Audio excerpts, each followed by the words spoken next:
आप सभी का स्वागत है मेरे चैनल में। और आज की हमारी टॉपिक है इकोलॉजी। तो इकोलॉजी का मतलब होता है जीव जंतु और पौधे, उनके चारों तरफ के वातावरण जैसे कि हवा, पानी, मिट्टी, रोशनी के आपसी संबंधों का अध्ययन करना ही क्या कहलाता है?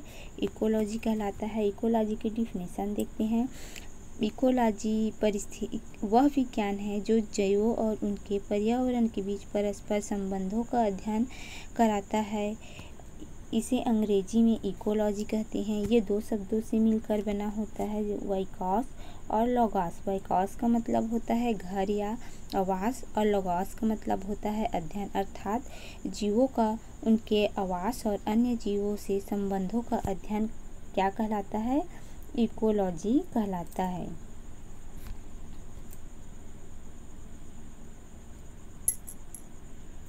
इकोलॉजी शब्द का आरंभ कब हुआ देखते हैं। तो इकोलॉजी शब्द का प्रयोग सबसे पहले 1866 में अर्नेस्ट हैकल ने किया। उन्होंने बताया कि पारिस्थितिकी को विज्ञान के रूप में जीव विज्ञान की एक शाखा माना जाता है। आधुनिक पारिस्थितिकी क्या है? जीवों और पर्यावरण के बीच ऊर्जा, पोषण, प्रतिस्पर्धा, सहजीविता आदि का अध्ययन कराती है, उसे आधुनिक पारिस्थितिकी कहते हैं।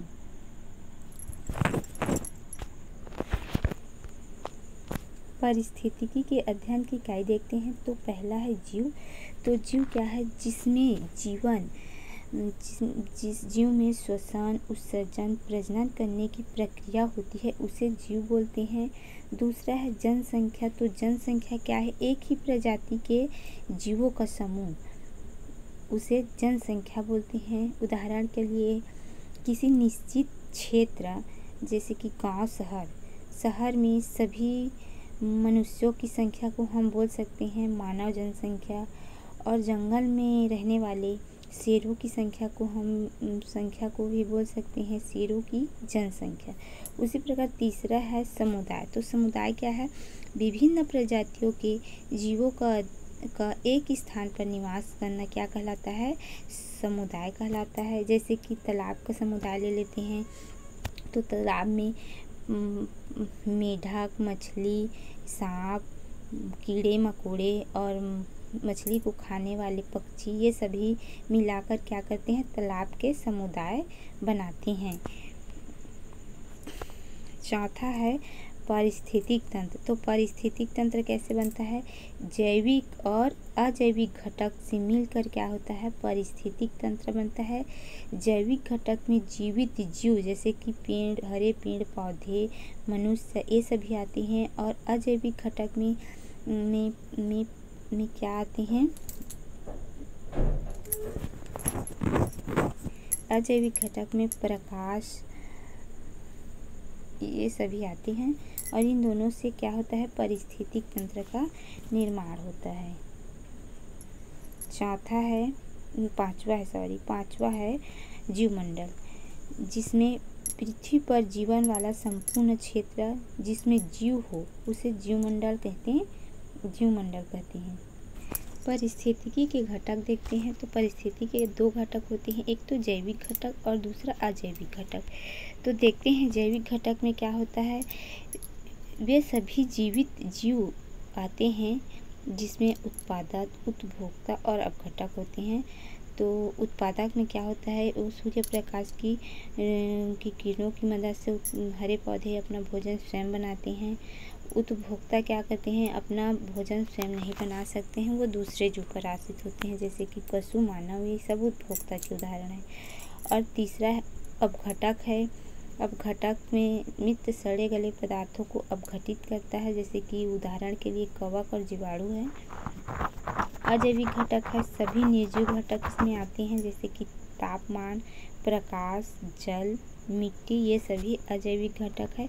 ये दोनों मिलकर जैविक और अजैविक घटक, बायोटिक और अबायोटिक फैक्टर्स मिलकर क्या करते हैं? एक इकोसिस्टम का निर्माण करते हैं।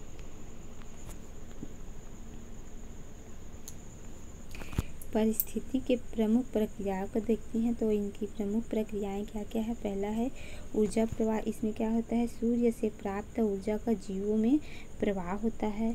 दूसरा है पोषण चक्र।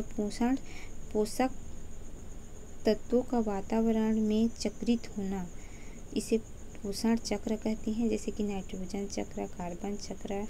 तीसरा है संतुलन, ये पर्यावरणीय संतुलन बनाए रखना और चौथा है प्राकृतिक चयन, अनुकूल जीवों का चयनित होकर जीवित रहना। पारिस्थितिकी के महत्व देखते हैं तो पारिस्थितिकी का महत्व है, पहला पर्यावरण संरक्षण में सहायक। दूसरा है प्राकृतिक संसाधनों के उपयोग की समझ। तीसरा है जैव विविधता की रक्षा करना। चौथा है जलवायु परिवर्तन और उनके प्रभाव को समझाना। पांचवा है प्रदूषण नियंत्रण में मदद करना। छठवां है मानव और प्रकृति के बीच संतुलन बनाना। पारिस्थितिकी का निष्कर्ष देखते हैं तो निष्कर्ष है, पारिस्थितिकी न केवल जीवों और पर्यावरण के बीच संबंधों को समझाने का विज्ञान है, बल्कि यह हमें यह भी सिखलाती है कि कैसे प्रकृति का संतुलन बनाए रखा जाए और सस्टेनेबल डेवलपमेंट की दिशा में आगे बढ़ा जाए। तो आज की हमारी टॉपिक यहीं पर समाप्त होती है और हम अगले टॉपिक में फिर मिलेंगे। अभी के लिए मेरे चैनल को लाइक, शेयर और सब्सक्राइब ज़रूर करें।